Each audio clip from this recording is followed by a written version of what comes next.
भरे वठो मूवी भरे वठो।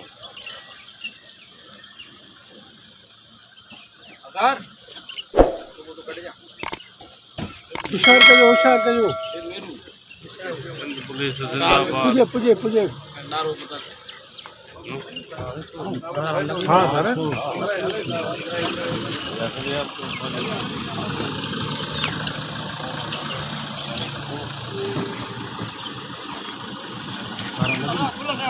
ना नारो नारो अल्लाहू अकबर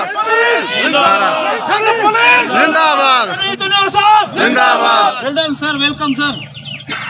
सिंध पुलिस जिंदाबाद जिंदाबाद जिंदाबाद गुलना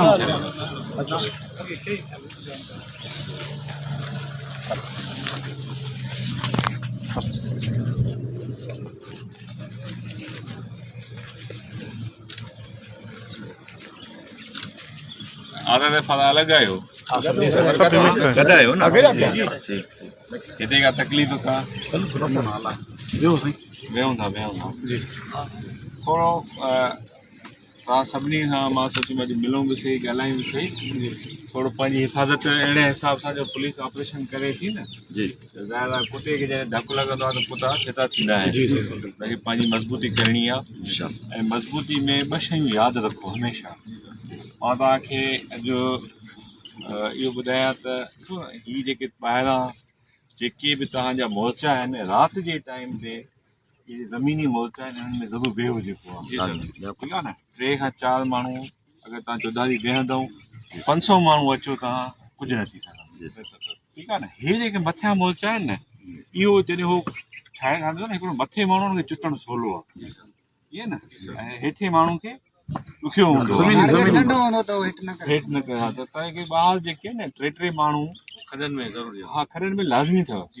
इन में सुस्ती न कजो जेको आहे इहा सुस्ती जे करे पोइ असांखे नुक़सानु थिए थो ऐं इनशाला पुलिस जेको आहे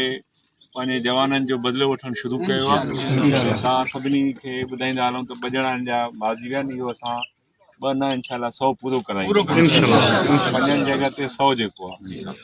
तव्हां बि थोरी हिमत सां छो त तव्हां विच में गढ़ में वेठा आहियो ऐं सुभाणे खां वठी असां हिन सॼी पिकेट खे जेको आहे ॿीहर खां ठाहिराइणु शुरू कयूं था हिन में प्रॉपर सही तरीक़े सां तकलीफ़ आहे पर तव्हांजे ॿाहिरनि जो खून बि हिते हिननि वहियल आहे हिन जॻहियुनि ते हुनजो सभिनी जो हिसाबु किताबु असां सभिनी खे वटि